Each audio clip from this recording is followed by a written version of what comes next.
Então vamos lá. A igreja em Pérgamo, esse nome Pérgamo significa casamento. Ou seja, essa igreja, ela casou-se com o mundo.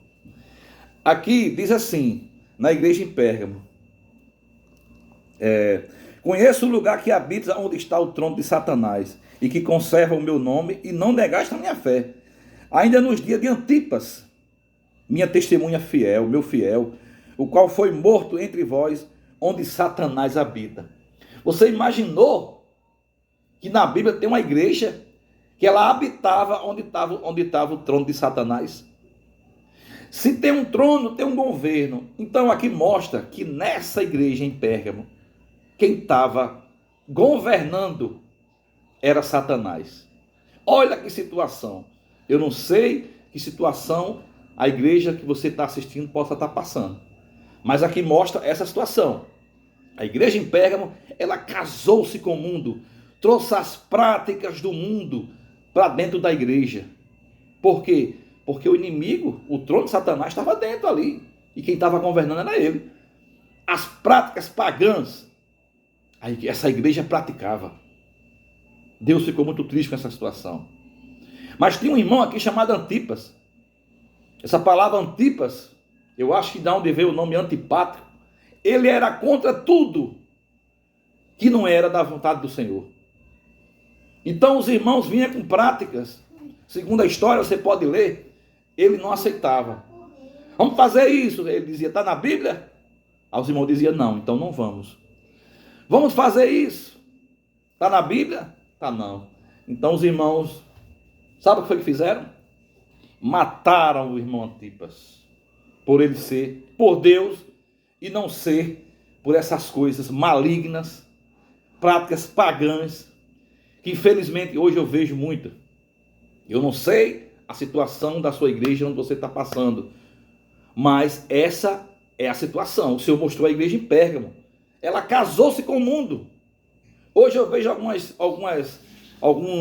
alguns grupos cristãos, algumas denominações, que eu não sei se é cristão, ou se é do candomblé, se é do espiritismo, não sei, porque é uma mistura.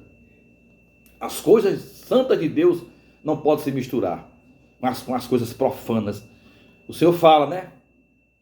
Que comunhão tem das trevas com a luz? Que comunhão tem do santo com o impuro? Então, meus amados, veja que situação você pode estar passando se você estiver vendo essas coisas, né? Onde você reúne. Depois, Tiatira foi pior ainda. Eles começaram a adorar a ídolos. Em Tiatira a igreja desabou. O Senhor diz assim: conheça as tuas obras, o teu amor, a tua fé, o teu serviço, a tua perseverança e as últimas obras, mais numerosas do que as primeiras. Tenho, porém, contra ti que toleras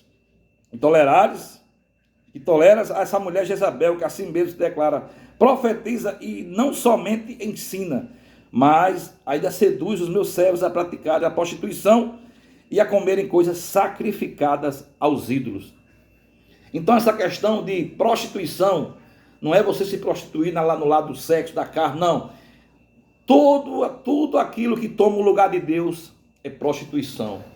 Então, você for adorar um ídolo, ou adorar qualquer outra coisa, isso é prostituição. Então a igreja de Tiatira, eles praticavam isso, a adorar a imagem de escultura, que a Bíblia condena, o Senhor condena. Então, ficou pior ainda. E o Senhor, no início, o Senhor diz aqui, ao anjo da igreja em Tiatira, essas coisas diz o Filho de Deus, de quem tem os olhos como chama de fogo, e os pés semelhantes ao bronze polido. Jesus, ele é o Filho de Deus. Ele é filho de Maria na sua humanidade, na parte humana.